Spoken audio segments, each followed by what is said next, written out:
Nunca pensé que llegaría ese día, no como lo imaginaba de niña, al menos. En mis fantasías de infancia, las celebraciones del Día de las Madres eran momentos cálidos, llenos de risas sinceras, abrazos apretados y miradas de orgullo materno. Pero la realidad era otra cosa, fría, calculada, llena de silencios incómodos y gestos medidos. Y aquella noche, la noche en que todo cambió, lo confirmé. Era domingo 12 de mayo.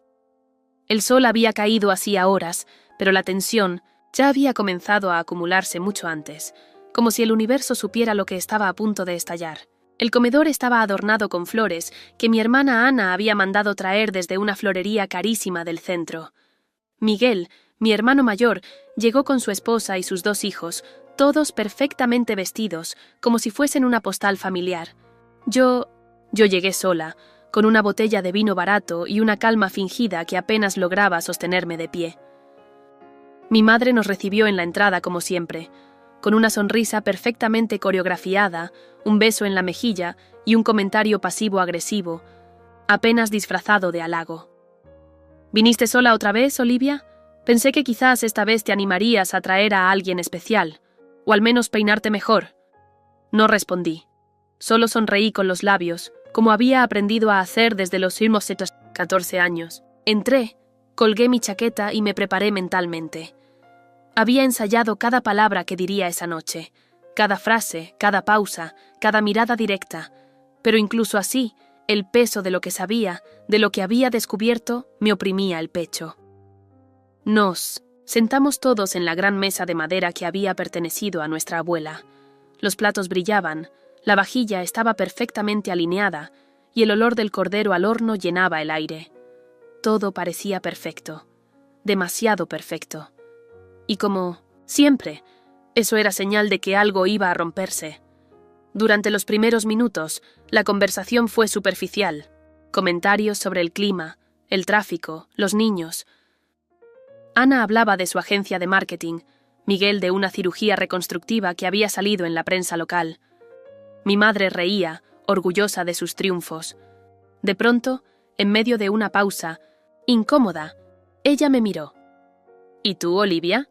¿Sigues con tus proyectos artísticos? Dijo con énfasis burlón en la palabra proyectos. Espero que estés haciendo algo productivo con tu tiempo, aunque no sea tan convencional. Todos rieron.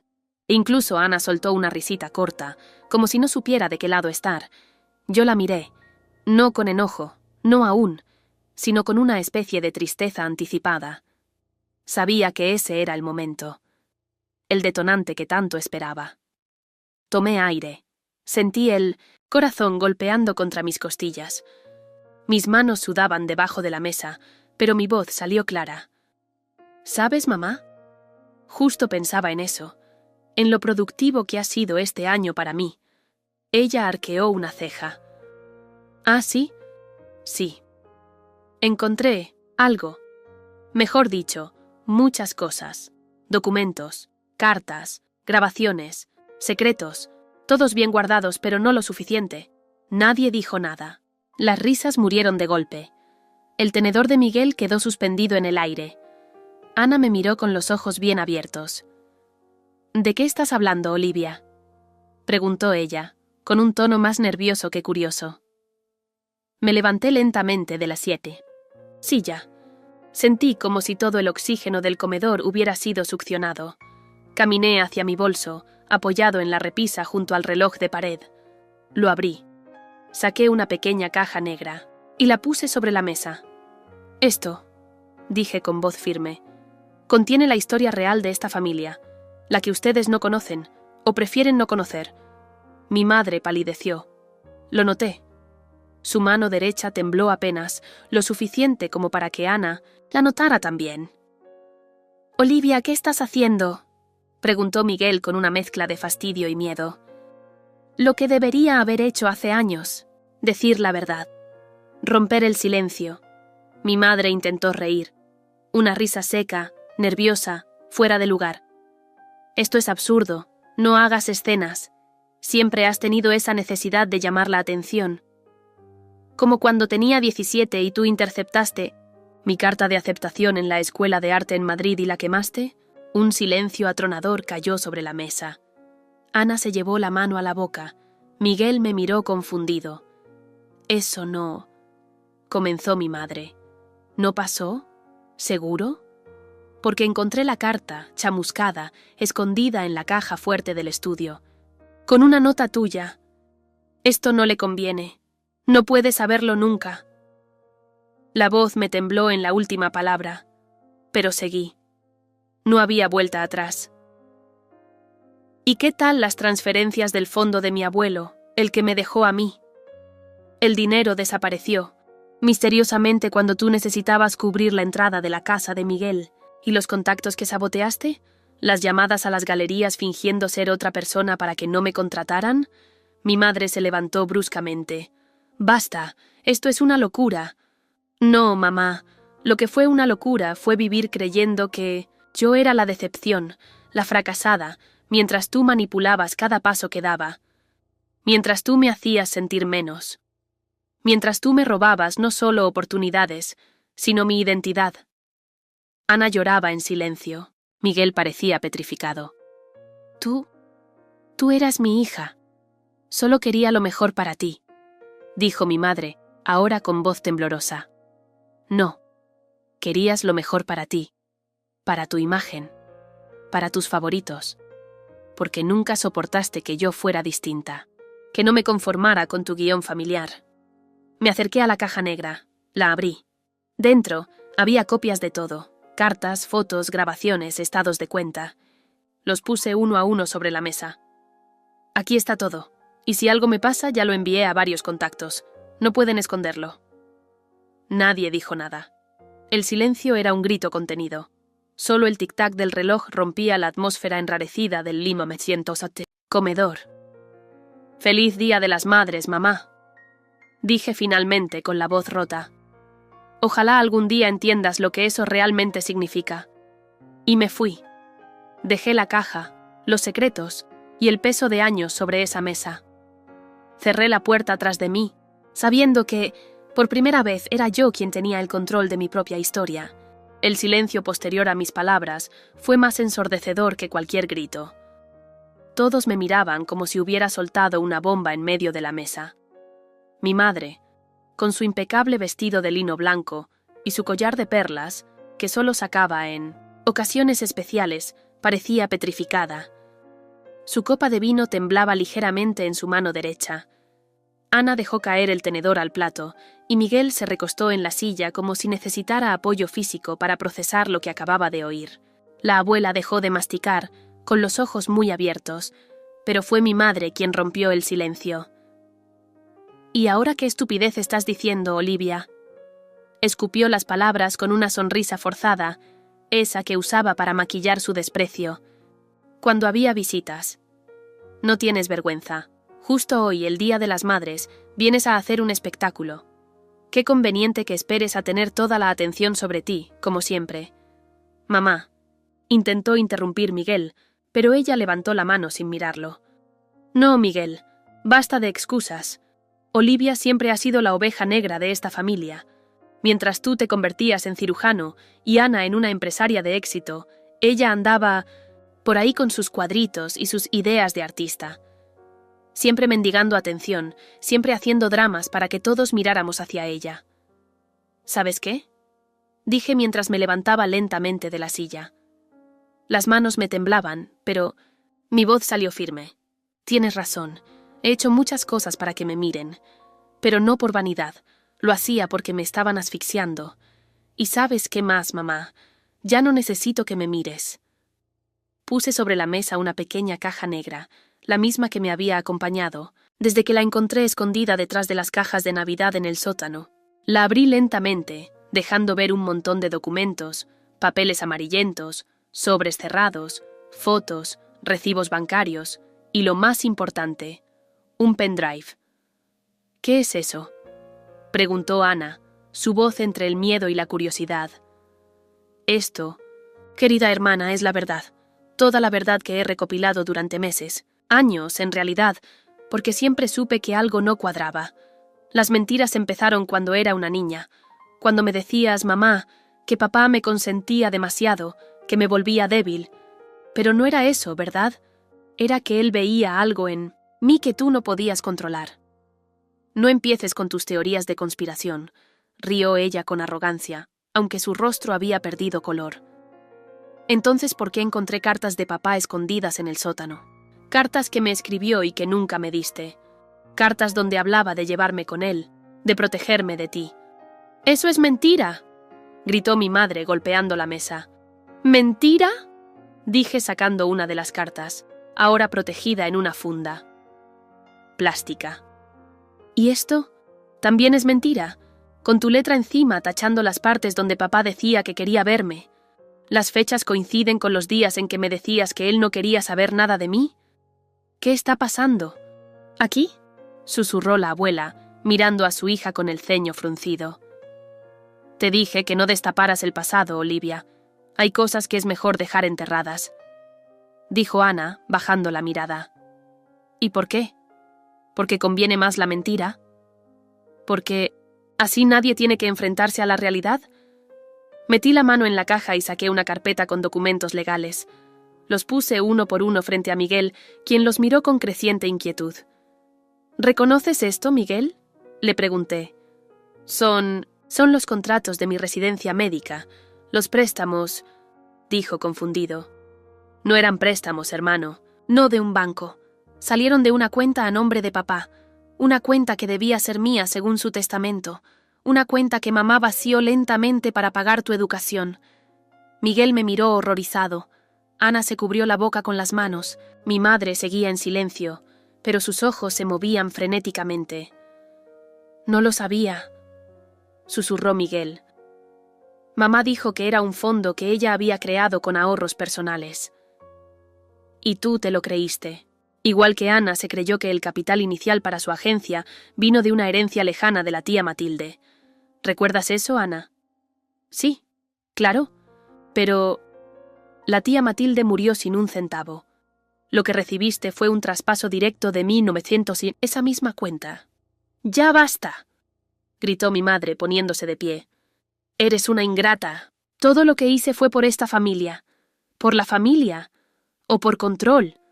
¿Por mantenerte como la reina del tablero, moviendo nuestras vidas como piezas? Me acerqué a ella. Todos contenían el aliento. Incluso el tío Ramón, que rara vez decía algo, se había inclinado hacia adelante con atención. Te escondiste detrás de la maternidad para justificar tus decisiones. Pero lo que hiciste fue manipularnos a todos. Nos separaste, nos pusiste unos contra otros, hiciste que yo creyera que no valía nada, que era una carga, y todo mientras destruías en silencio el recuerdo de papá. Tu padre te habría convertido en una inútil soñadora, te habría arrastrado a la ruina con sus ideas de artista fracasado. No lo sabremos nunca, porque tú le hiciste la May. Vida imposible hasta que se fue, y luego hiciste lo mismo conmigo. Mi madre temblaba de rabia, pero no dijo más. Esto, dije señalando la caja, esto va a salir de aquí. Ya lo envié a nuestros primos, a los socios de Ana, incluso a tus amigas del club, mamá. Ya no puedes esconderlo. ¿Por qué hiciste esto?, preguntó Ana entre lágrimas. Porque me cansé de vivir bajo su sombra. Porque merecemos saber la verdad. Todos. Y si eso rompe esta familia, entonces esta familia estaba rota desde antes. Silencio volvió a caer sobre la mesa.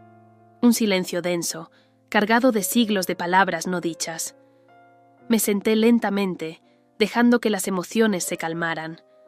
Afuera, la noche continuaba como si nada. Pero dentro de esa casa, todo había cambiado. Para siempre. Y eso era solo el comienzo. No hubo silencio después de su confesión. Hubo un vacío, una especie de parálisis colectiva. Nadie en la mesa supo cómo reaccionar. El tiempo pareció detenerse por un instante eterno, mientras cada palabra de Olivia flotaba aún en el aire, pesada, imborrable. Su madre, sentada a la cabecera con los ojos muy abiertos, parpadeaba como si no pudiera procesar lo que acababa de escuchar. Miguel dejó lentamente su copa sobre el mantel, evitando mirarla. Ana se cubrió la boca con la servilleta, y el esposo, de ella Samuel, cruzó los brazos. Su rostro se había tornado de piedra. «¿Qué dijiste?», repitió la madre, como si necesitara que lo dijera otra vez para convencerse de que no había sido un delirio, una alucinación pasajera. Olivia la miró directo a los ojos. «Dije que encontré la caja negra, mamá, la que escondiste en el fondo del armario, detrás de los abrigos viejos. Esa caja que guardaba todos tus secretos». Un leve temblor cruzó el rostro de la madre. Era el tipo de reacción que solo se ve cuando el poder empieza a resquebrajarse. Olivia se mantuvo firme, su voz ya no titubeaba. Era el momento que había esperado por años, el instante en que la máscara de su madre comenzaría a resquebrajarse delante de todos. «Estás loca», escupió la mujer, intentando recuperar el control. «No sé de qué estás hablando. Siempre fuiste la más inestable, la más problemática. ¿Y ahora vienes aquí a jugar a ser la mártir?» «¿Mártir?», Olivia dejó escapar una risa seca. «No, mamá, no soy una mártir, soy una sobreviviente, el fui». Peso de esa palabra cayó como un martillo sobre la mesa. Samuel miró a Ana, que seguía sin moverse. Miguel, aún en silencio, parecía incapaz de levantar la cabeza. Olivia sacó lentamente su teléfono del bolso, lo colocó sobre la mesa, lo desbloqueó y deslizó hacia el centro, mostrando la primera imagen. Un escaneo de uno de los documentos que había encontrado. «¿Quieres que empiece por las cuentas bancarias?», preguntó. «¿O por la carta que el abogado me escribió confirmando que mi beca fue cancelada porque tú firmaste en mi nombre el rechazo? Tal vez prefieres que lea en voz alta los correos que enviaste haciéndote pasar por mí para sabotear mi participación en aquella exposición en Madrid. ¡Eso no prueba nada!», gritó su madre golpeando la mesa con la palma de la mano. «Tú no entiendes nada. Siempre fuiste una desagradecida. Todo lo que hice fue por el bien de esta familia». «¿El bien de la familia?», Olivia apretó los dientes.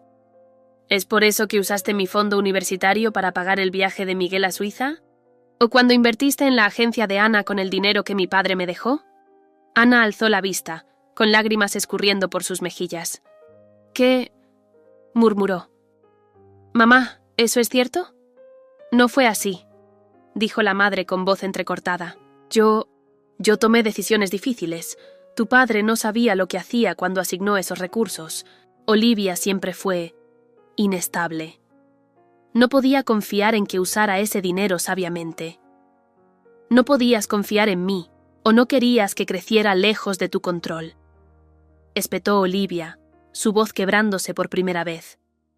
Siempre tuviste miedo de que me fuera, de que lograra algo por mí misma. Por eso saboteaste cada oportunidad que tuve. Me hiciste creer que era mediocre, que no tenía talento, que no era digna. Y todo eso mientras ponías a Miguel y Ana en pedestales. Ana ahora lloraba abiertamente. Su esposo colocó una mano sobre su hombro, pero ella la apartó. ¿De dónde? ¿Crees que salió el capital para lanzar tu agencia?, preguntó Olivia, mirándola fijamente. ¿Creíste que fue un regalo? ¿Un préstamo? No. Fue el dinero que yo iba a usar para mi maestría en Florencia. Mamá lo desvió sin que nadie supiera. Miguel, que hasta ese momento no había dicho una sola palabra, finalmente habló. Yo pensé que fue un préstamo, dijo casi en un susurro. Mamá me dijo que era algo temporal, que luego lo repondría. Nunca supe que era tu dinero, Olivia, te lo juro. No quiero tus juramentos, Miguel, respondió ella con una calma que dolía. Quiero la verdad, y la estoy trayendo aquí porque ya no puedo seguir cargando con este silencio. No más. La madre se levantó abruptamente de la silla. Esto es una trampa, una conspiración absurda contra mí. Después de todo lo que he hecho por ustedes, ¿lo que has hecho? Olivia se puso de pie también, su voz ahora potente, indomable. Como cuando me llamaste mentirosa frente a todos porque dije que quería ser artista, o cuando destruiste mi cuaderno de bocetos porque ese mundo no era para mí. Como cuando me obligaste a cuidar de papá en sus últimos días mientras tú te dedicabas a los eventos sociales. El silencio volvió a llenar la habitación, pero esta vez no era el vacío de la incredulidad, sino la tensión del quiebre. Todos en esa mesa sabían, en lo más profundo, que Olivia estaba diciendo la verdad. Siempre lo habían intuido, pero era más cómodo no mirar. Papá murió. Pensando que yo era un fracaso, continuó ella con la voz ahora temblando de dolor, pero no lo era, solo estaba atrapada. Me hiciste dudar de todo lo que amaba. Y aún así aquí estoy, no por ti, mamá, sino a pesar de ti. La madre intentó hablar, pero las palabras no salían. Olivia tomó su bolso, guardó el teléfono y, antes de dar la vuelta, dejó una carpeta sobre el centro de la mesa. Allí están las pruebas. Extractos bancarios, emails, contratos alterados. Pueden leer todo ustedes mismos. No vine a pedir perdón ni a buscar reconciliación. Vine a decir la verdad. Lo que hagan con ella ya no es asunto mío. Y entonces ocurrió lo que nadie esperaba. Ana se levantó lentamente, tomó la carpeta con las manos temblorosas y empezó a hojearla. Miguel hizo lo mismo desde su lado de la mesa. Las expresiones de ambos fueron cambiando a medida que reconocían firmas, nombres, cifras. No había escape posible. La madre de Olivia, rígida como una estatua, parecía haber envejecido 20 años en cuestión de minutos. Su reinado de manipulación había terminado. No con un escándalo público, no con una demanda, sino con la simple y poderosa verdad expuesta frente a los que más daño había causado. Olivia dio un paso hacia la puerta. «Ah, y una última cosa», dijo sin mirar atrás. «Papá te dejó algo en su testamento que descubrí en esa caja negra, algo que pensaste que jamás saldría a la luz, pero eso lo dejo para otro día». Y con eso se fue, dejando atrás el aroma del cordero recién servido, las copas a medio vaciar, los rostros devastados de sus hermanos y a su madre enfrentando, por primera vez, un espejo sin distorsión. Ella había contado su verdad, pero lo que vendría después sería aún más impactante. El silencio que siguió a mi confesión fue tan denso que podía sentirse en la piel, como una humedad pegajosa que no dejaba respirar. Nadie se atrevía a moverse. Las miradas iban de mi rostro a la caja negra en el centro de la mesa, y luego a mamá, que seguía con la boca semiabierta, como si las palabras se le hubieran ahogado en la garganta. Fue Ana, mi cuñada, quien rompió el hielo con voz temblorosa. ¿Esto es verdad?» Mi madre reaccionó como una cobra herida. Se levantó de golpe, con los ojos desorbitados. «Todo eso es una mentira enferma. Una farsa creada por una resentida que nunca pudo aceptar sus fracasos. Siempre ha sido la más débil, Olivia, la más problemática». Su voz resonó, como un trueno en el comedor. Todos se sobresaltaron. Yo mantuve la calma. Lo había esperado. Lo había anticipado. «¿Fracasada?», repetí con suavidad. «¿Fracasada por no seguir siendo tu marioneta? ¿Por no dejarme manipular como hiciste, con todos los demás?» Mamá se llevó una mano al pecho, escandalizada. «Yo te di todo, todo, y así me lo pagas. Arruinando el Día de las Madres con tus inventos y tu drama. No, mamá, tú me quitaste todo, me robaste la posibilidad de una carrera artística, saboteaste mis oportunidades, hiciste que mis profesores me dieran la espalda, y todo para que yo nunca me fuera de tu control. Saqué mi teléfono, lo había preparado. Conecté el dispositivo al altavoz Bluetooth del comedor. La grabación comenzó a sonar. Era la voz de mamá, clara, firme, calculada. No quiero que le den ninguna beca. Esa niña no sabe manejar el rechazo, y si se va a esa escuela, va a creerse superior. Ustedes saben cómo es. Necesito que la rechacen, ¿entienden? Inventen, lo que sea. Háganlo parecer una decisión objetiva». El silencio volvió. Mamá me miraba como si acabara de clavarle un cuchillo. Papá tenía el rostro descompuesto. Mis hermanos no sabían dónde meterse. Nadie hablaba. «Esa grabación», dije, fue recuperada de una conversación telefónica con una de las directoras del comité de admisiones. Ella me contactó hace poco. Dijo que había guardado su conciencia durante años, pero que no podía. Más papá, con una expresión de dolor profundo, se dirigió a mamá por primera vez. «¿Fuiste tú? ¿Tú hiciste eso?» Ella no contestó. Solo cerró los ojos, como si eso bastara para deshacer todo lo dicho. No fue lo único que hizo. Continué. La carta de recomendación que el profesor Hidalgo me prometió jamás fue enviada. Descubrí correos en los que ella lo amenazó con denunciarlo falsamente por acoso si no se alejaba de mí. Los ojos de papá se llenaron de lágrimas. Dios mío. También está el fideicomiso, dije, girando hacia mis hermanos. El dinero que el abuelo dejó para mí fue usado para pagar los estudios de arquitectura de Tomás y el capital inicial de la clínica estética de Renata. ¿O no se lo preguntaron nunca? ¿Cómo mamá podía financiar tantas cosas sin trabajar? Tomás se incorporó lentamente. ¿Qué estás diciendo? Que todo estaba a nombre de mamá, que los documentos del banco y del notario confirman que ustedes estudiaron y crecieron con dinero que era mío. Y adivinen qué. Lo hizo sin decirme, sin consultarme, sin siquiera considerar que yo también tenía sueños. Renata se llevó la mano a la boca, pálida como una sábana. Yo no lo sabía. Claro que no lo sabías, porque mamá se encargó de que nadie supiera, de presentarme siempre como la frágil, la inestable, la que no merecía más que un rincón en esta familia. Mamá se sentó pesadamente, como si le hubieran arrancado el alma del cuerpo. Yo solo quería protegerte, musitó. Tú no. Estabas lista, siempre fuiste diferente, repetí con rabia contenida. Diferente es una palabra bonita para lo que hiciste.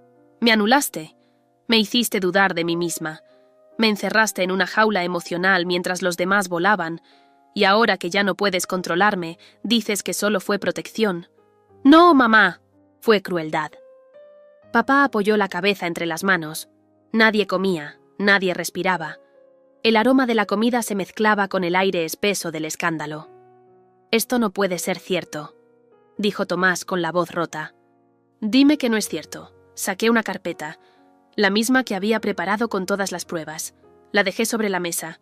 Aquí están todos los documentos, contratos, correos, transferencias, grabaciones. No vine a pelear, vine a decir la verdad, a mostrarla, a dejar de cargar sola con este peso. Renata se acercó, temblando, abrió la carpeta, comenzó a leer. Su rostro se deformó en un gesto de horror. Dios mío, esto es real. Mi madre seguía inmóvil, casi parecía en trance. ¿Sabes qué? ¿Es lo peor de todo? Dije con voz baja pero firme. Que yo habría perdonado. Si al menos una vez me hubieras mirado a los ojos y dicho, lo siento. Pero ni eso fuiste capaz de hacer, porque en tu mundo tú siempre tienes la razón. Tú eres la víctima. Y nosotros, tus piezas. Ana tomó la mano de Tomás. Él la soltó y salió de la mesa. Renata fue detrás de él. Papá levantó la mirada, llena de una tristeza infinita. Te fallamos, Olivia. Yo te fallé por no ver nada de esto, por creerte débil cuando eras la más fuerte de todos nosotros. Mi voz se quebró. No quiero tu culpa, papá. Solo quiero empezar de nuevo. Me levanté. La caja negra seguía sobre la mesa, silenciosa pero ensordecedora. La tomé con ambas manos. Aquí están los restos de lo que fue mi vida contigo, mamá. Pero también está el comienzo de algo nuevo. No necesito tu permiso para vivir, y mucho menos tu aprobación. Mamá murmuró algo que no entendí. La vi desvanecerse emocionalmente delante de todos. Su imperio de control se desmoronaba. Finalmente, el telón había caído. Cuando crucé la puerta, nadie me detuvo, pero no era una huida, era una liberación. La noche caía con un silencio extraño, un silencio distinto al que conocía. No era el de la represión, ni el de la resignación. Era el silencio del vacío después de la tormenta. Caminaba sola por las calles, con el abrigo apretado contra el pecho y la caja negra colgando como un ancla de mi mano. Las luces de la ciudad parecían ajenas a mi mundo, indiferentes, como si nada hubiera ocurrido. Pero dentro de mí, todo se había incendiado. Había imaginado ese momento por años, lo había soñado, lo había temido, lo había planeado con precisión quirúrgica, Pero ahora que por fin había sucedido, que por fin había roto las cadenas y escupido la verdad como un veneno acumulado, me sentía extrañamente vacía. Liberada, sí, pero también rota. Una parte de mí, la más ingenua, esperaba una reacción distinta, un grito de arrepentimiento, una lágrima honesta, un abrazo. Pero nada de eso ocurrió. Mi madre no lloró, no se disculpó, no suplicó. Se quedó sentada, congelada, como si las revelaciones no la hubieran tocado realmente. Y esa frialdad, esa distancia emocional, dolía más que cualquier grito, porque confirmaba lo que siempre supe en el fondo, que ella no me veía, nunca me vio. Llegué a mi pequeño apartamento y dejé la caja sobre la mesa del comedor. Era un espacio humilde, alquilado con esfuerzo, pero mío. Cerré la puerta con llave, apagué el celular, me quité los zapatos y me desplomé en el sofá. El silencio ahora era mío. No impuesto, no forzado. Era elección, libertad. Encendí una vela. Necesitaba luz cálida, tenue, que suavizara las aristas de lo vivido. A mi alrededor, las paredes aún desnudas parecían observarme con compasión. Era como si incluso el espacio supiera lo que acababa de hacer. No dormí esa noche. No podía. Cada vez que cerraba los ojos, volvía a ver los rostros de mi padre, de mis hermanos, de mi madre. Sus reacciones, sus miradas, las palabras que quedaron flotando en el aire como cuchillos sin dueño. Y más que eso, revivía mi propia voz. La temblorosa firmeza con la que solté todo lo que había callado durante décadas. Pasaron los días, llamadas perdidas, mensajes. Tomás me escribió primero. Fue breve. No sé qué decirte. Estoy confundido. Pero quiero entender. ¿Podemos hablar? No contesté. No aún. Necesitaba tiempo. Renata fue la segunda. Te juro que no sabía nada. Si lo hubiera sabido, habría hecho algo. Lo siento tanto, Olivia. Por favor, dime que podemos vernos. Tampoco respondí. No por crueldad, sino porque sentía que cualquier palabra sería una venda sobre una herida que todavía sangraba. Mi padre, sin embargo, me sorprendió. Una mañana, al salir de casa, lo encontré sentado en las escaleras del edificio. Tenía el rostro demacrado, los ojos rojos, la postura de un hombre quebrado. No sabía a dónde más ir, dijo levantando la vista al verme. No sabía cómo empezar. Lo miré en silencio. Mi corazón se debatía entre la rabia y el amor. «Papá». «Lo sabía», interrumpió. «En el fondo lo sabía. No los detalles, no las pruebas, pero sí, sabía que algo andaba mal. Pero era más fácil mirar hacia otro lado. Dejar que tu madre llevara las riendas, como siempre. Y ahora no puedo dejar de pensar en todas las veces que te fallé». Se tapó el rostro con las manos. Yo me acerqué, lentamente, y me senté a su lado.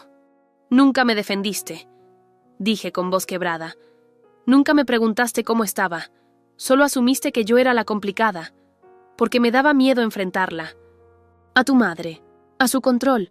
Siempre fue así. Ella decidía y nosotros obedecíamos. Y con eso yo me convertí en cómplice. Lo abracé. No por él, por mí. Porque necesitaba soltar algo, cerrar una grieta, aunque fuera una. No quiero que te culpes», le dije. «Quiero que aprendas, que no repitas, que si alguna vez tienes la oportunidad de elegir entre el silencio y la verdad, elijas hablar». Nos quedamos así, en silencio, por un largo rato. Luego se fue, y yo sentí que un pedacito de mí, uno muy pequeño, había comenzado a sanar. Pero el verdadero terremoto estaba por venir. 2 semanas después, recibí una carta. Era del abogado de mi abuelo. Un sobre antiguo, amarillento, con mi nombre escrito, a mano. Decía: «Querida Olivia, si estás leyendo esto es porque la verdad finalmente salió a la luz. Esta carta fue escrita muchos años antes, con la esperanza de que algún día tú te enteraras de todo. Yo intenté dejarte protegido lo mejor que pude. El fideicomiso fue solo una parte. También dejé instrucciones claras de que si algún día tú presentabas evidencia de haber sido perjudicada, se te otorgaría algo más, la propiedad donde creciste y una herencia adicional. Pero para eso deberás cumplir una condición: enfrentarte legalmente a tu madre. No será fácil, pero tú eres más fuerte de lo que crees. Me temblaban las manos, el corazón me latía con fuerza. ¿Ir a juicio contra mi propia madre? ¿Convertir todo esto en una batalla legal? Mi primera reacción fue el rechazo. No quería más guerras. Pero luego pensé en la niña que fui, en todas las oportunidades que me fueron robadas, en el arte que no pude desarrollar, en los silencios que tragué por miedo, y supe que tenía que hacerlo, no por venganza, sino por justicia. Llamé al abogado. Comenzamos el proceso. Mamá fue notificada. Su respuesta fue inmediata. Me demandó por difamación. Negó todo. Dijo que yo estaba desequilibrada, que estaba obsesionada con destruirla. Lo esperaba. Lo anticipé. Tenía las pruebas. Y más importante aún, ya no tenía miedo. Durante semanas, los medios locales comenzaron a hablar del caso. Hija versus madre. Disputa familiar revela años de manipulación y abuso psicológico. Las entrevistas, los rumores, las miradas de la gente. Todo me pesaba, pero ya no me detenía. Mi terapeuta me dijo una frase que no olvidé. A veces, para sanar, hay que atravesar el fuego. Tú estás caminando sobre brasas, Olivia, pero cada paso te aleja de la cárcel emocional donde creciste. El juicio comenzó. Mis hermanos fueron citados como testigos. Tomás, al principio, se negó. Luego accedió. Subió al estrado con lágrimas, en los ojos. Dijo que siempre pensó que yo exageraba, pero que ahora entendía, que le dolía no haberme escuchado antes. Renata lloró durante toda su declaración. Confirmó los documentos. Dijo que se sentía traicionada, usada, y que nunca imaginó que mamá pudiera ser capaz de algo así. Mi padre testificó. Dijo, con voz firme, que se consideraba responsable por omisión, y que estaba ahí para reparar, aunque fuera tarde. Y luego fue el turno de mi madre. Subió al estrado con un vestido impecable y un rostro de mármol. Negó todo, cada palabra, cada documento, incluso las grabaciones. Dijo que eran falsas, que todo era parte de una campaña de odio. Pero el juez no era tonto. Las pruebas eran contundentes, y por primera vez en su vida, perdió el control. Alguien, en la sala, murmuró: «Así es como se derrumba una reina sin corona». Y yo solo pensaba: «Así es como nace una mujer libre». El silencio que siguió a mi confesión fue como un abismo. Nadie se atrevía a hablar, ni siquiera a moverse. Podía escuchar el zumbido del ventilador de techo, el chasquido ocasional de los cubiertos sobre los platos, el temblor contenido en la respiración de mi madre. Había dejado la caja negra sobre la mesa, justo al centro, como si fuera un trofeo o un arma. Nadie se atrevía a abrirla, pero todos sabían que su contenido había comenzado a corroer la imagen perfecta que ella había construido durante años. Mi madre fue la primera en reaccionar. Lentamente, se puso de pie, alisándose el vestido, con un gesto mecánico. Su rostro, antes tan sereno y controlado, ahora estaba tenso, deformado por una mezcla de furia y miedo. «¿Eso es todo lo que tienes?», espetó con la voz impregnada de veneno. «Después de todos estos años, vienes aquí, a mi casa, en mi día, para arruinarlo todo con tus delirios de persecución». Nadie se atrevía a interrumpirla. Yo la miré sin pestañear. Ya no me intimidaba, no más.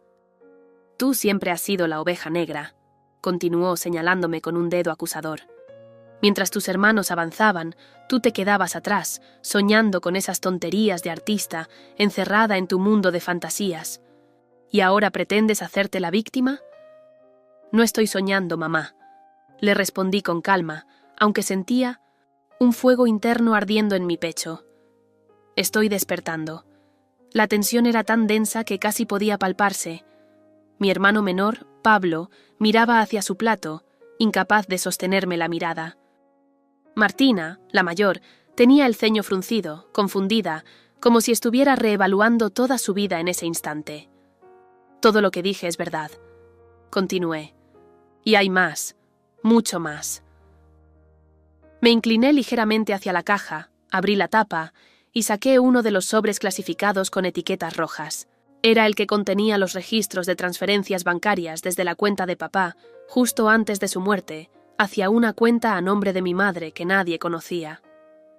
«¿Qué es eso?», preguntó Martina con la voz rasgada. «Documentos», respondí. «Pruebas. Evidencia de que mamá vació la cuenta de papá antes de su muerte, que manipuló a sus socios para que lo excluyeran de la empresa, que pagó para encubrir lo que le hizo a su propia hermana cuando eran jóvenes. ¿Quieres que siga?»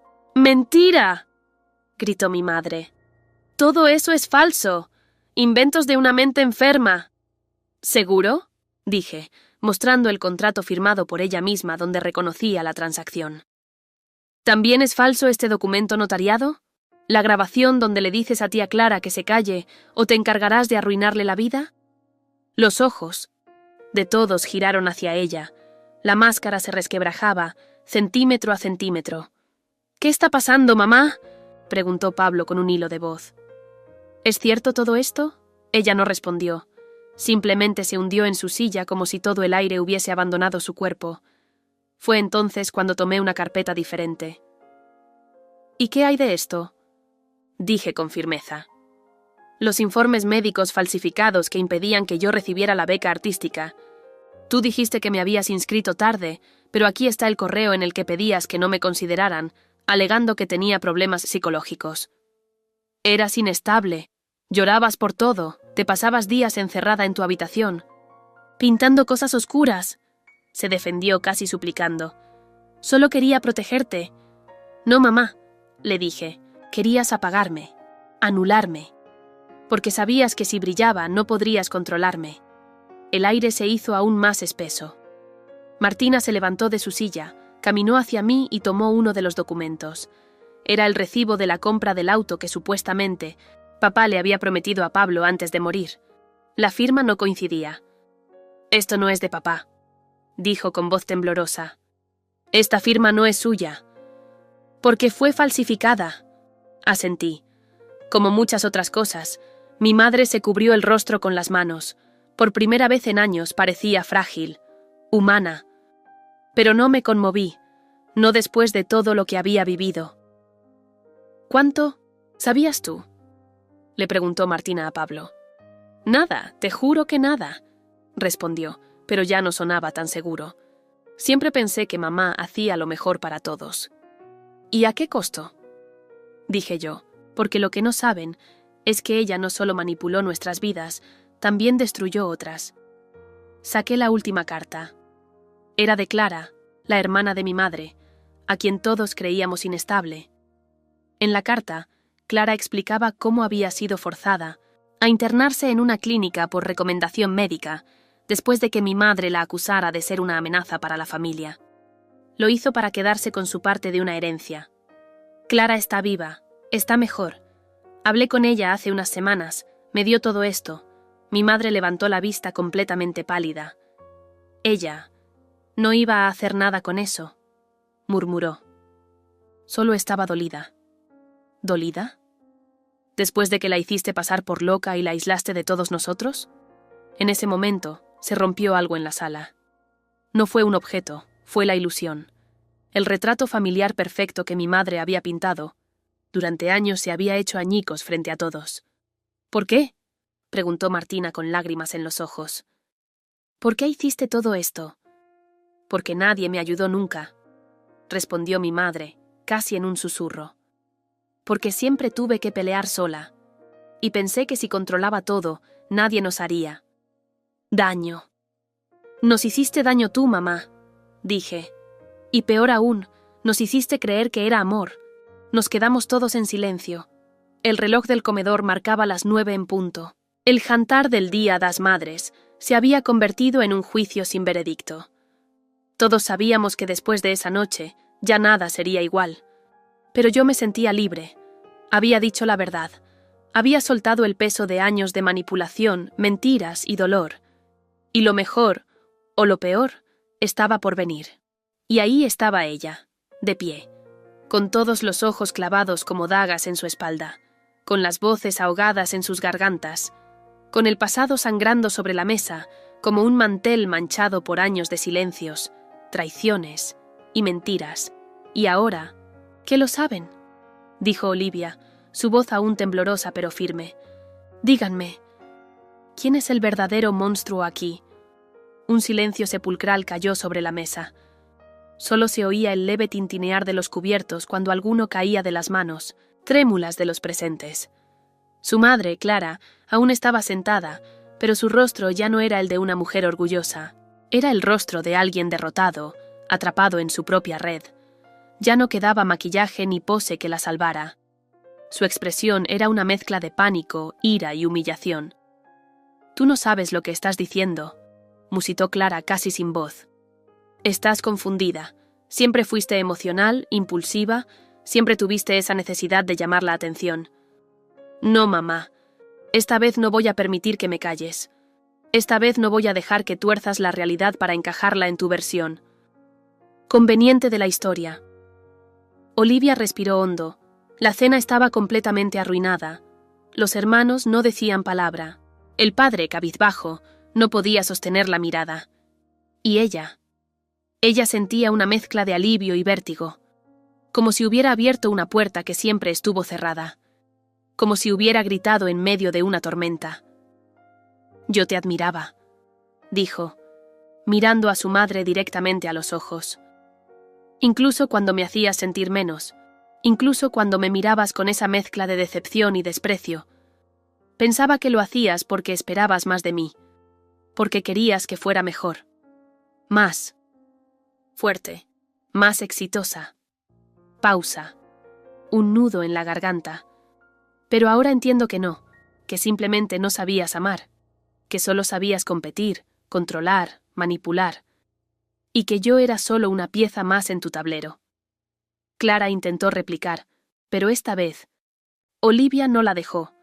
«Tú sabías lo que me hacía Felipe, sabías que él me mentía, que me engañaba, tú le abriste la puerta, le diste un lugar en esta familia incluso cuando ya no lo tenía, lo recibiste como a un hijo, mientras yo me rompía por dentro, porque él era el hombre exitoso, el novio perfecto, y yo solo era la hija difícil». «¡Basta!», gritó finalmente su madre golpeando la mesa. «No tienes idea de lo que fue criar a 3 hijos sola mientras tu padre se escondía en su trabajo. No sabes lo que es sacrificar tus sueños, tus deseos, tu identidad por una familia que nunca te agradeció nada». «Tú no sacrificaste nada, mamá», respondió Olivia sin dudar. «Tú lo elegiste. Elegiste manipularnos, ponernos unos contra otros, fingir perfección mientras escondías tus miserias bajo la alfombra. Elegiste aplastar lo que no podías controlar». Clara quedó muda. «¿Y sabes qué es lo más triste?», continuó Olivia ahora con la voz quebrada. «Que a pesar de todo, a pesar del dolor, yo te amaba. Te seguía amando. Esperaba que algún día te dieras cuenta de lo que me habías hecho, que me pidieras perdón, que me abrazaras y dijeras: «Lo siento, hija». Pero ese día nunca llegó. Los ojos de Olivia brillaban, lágrimas corriendo por su rostro. Su hermana menor, Camila, empezó a llorar en silencio. Mateo, el hermano mayor, no pudo seguir fingiendo indiferencia y se levantó, dejando la mesa. «¿A dónde vas?», preguntó Clara angustiada. «No sé», respondió Mateo sin girarse, «pero no quiero seguir siendo parte de esto», y se fue. Camila lo siguió. El padre se levantó lentamente y puso una mano en el hombro de Olivia. «Lo siento, hija, por no haber hablado antes, por haberme escondido». Ella no respondió, pero no hacía falta. Bastaba con esa mirada, una que decía más que 1000 palabras. Clara, sola en su silla, parecía más pequeña que nunca. El imperio que había construido con miedo y apariencias comenzaba a derrumbarse piedra por piedra. Ya no tenía súbditos, ya no tenía poder. Olivia dio un último vistazo a la escena. Su copa seguía servida, su plato intacto. Todo en esa mesa hablaba de una familia que se fingía entera mientras estaba rota en 1000 partes, y entonces, con paso firme, se dirigió a la puerta. «¿A dónde vas tú ahora?», susurró Clara con voz quebrada. Olivia se detuvo por un instante. No giró el rostro, pero su voz se escuchó clara como una campana. A vivir, por fin. Y salió. Dejando atrás la casa, la cena, los gritos contenidos, dejando atrás años de dolor para caminar hacia algo nuevo. Algo incierto, sí, pero suyo. Por primera vez, suyo. El viento de la noche le acarició el rostro. Las luces de la ciudad parpadeaban como una promesa. Y ella, con lágrimas y fuerza, supo que había hecho lo correcto.